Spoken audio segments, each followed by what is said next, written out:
Alors ici, on va regarder un peu plus les lumières. Donc pour ça, je vais créer un objet qui est à l'intérieur de Photoshop. Donc je vais aller dans 3D. Ici, je vais filer un nouveau filet à partir du calque. Et ici, je vais dans filet prédéfini. En fait, ce sont des objets qui sont déjà tout faits. Et je vais prendre quelque chose d'assez simple à se faire. Voilà. Alors ici, voilà, je vais mettre comme ça. Vous pouvez remarquer que ici, j'ai pas la grille. C'est parce que j'ai été dans fenêtre. Pardon, pas dans fenêtre, dans affichage, afficher. Et ici, j'ai décoché plan au sol. Voilà. Donc là, pour regarder un peu la lumière, je vais le laisser pour l'instant. Ici, si je veux sélectionner mes lumières, je peux aller directement sur cette icône ou cliquer là-dessus. Voilà. Et il me montre la seule lumière que j'ai pour l'instant, c'est une lumière infinie de type blanc. Donc ici, si je voulais mettre par exemple un tout petit jaune, voilà à peine, hein, faire petit coquille d'œuf. Voilà.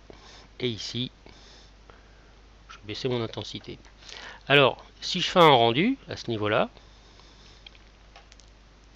toujours avec ce petit icône, ou ici, rendu, voilà. Par défaut, ici, vous voyez, contrairement à tout à l'heure, on a un fond transparent. Donc pourquoi? Parce que quand j'ai créé cet objet dans le calque ici, il n'y a rien en dessous. Donc là, hop, je crée un calque, je le remplis de blanc, admettons. Voilà. Et c'est juste pour mieux voir notre ombre. Alors cette ombre ici, à ce niveau-là, je vais mettre. Vous voyez qu'elle touche pas trop la couleur ici, même pas du tout.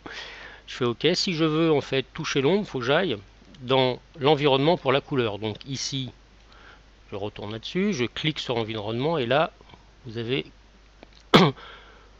ton foncé, couleur, par défaut, elle est noire. Donc ici, je vais mettre par exemple un petit... je vais là-dedans, je vais mettre un petit bistre assez foncé. Admettons comme ça. Alors, normalement, ça suit. Hein, vous voyez, ici, vous voyez la couleur. Voilà. Et le piège, c'est que si je veux retourner ici maintenant pour flouter un peu mon ombre, parce que si je fais ici un rendu, vous voyez, l'ombre est assez dure. Voilà. Et si je veux faire une ombre un peu plus floue, je clique sur mon... Une des solutions, c'est de cliquer sur mon éclairage. Et ici, vous avez ombre et adoucissement qui est à 0. Bah, je vais le mettre un petit peu, à peu près à 30. Alors là, c'est parce que c'est une base def. Et dès que vous allez faire le rendu, ici, voilà, votre ombre est plus diffuse. Alors c'est pareil, plus vous allez laisser calculer, plus ce sera doux, plus ce sera joli, mais plus ce sera long. Donc ici, vous voyez, pour une image comme ça, il va m'annoncer à peu près 1 minute de calcul pour avoir une ombre impeccable. Donc voilà.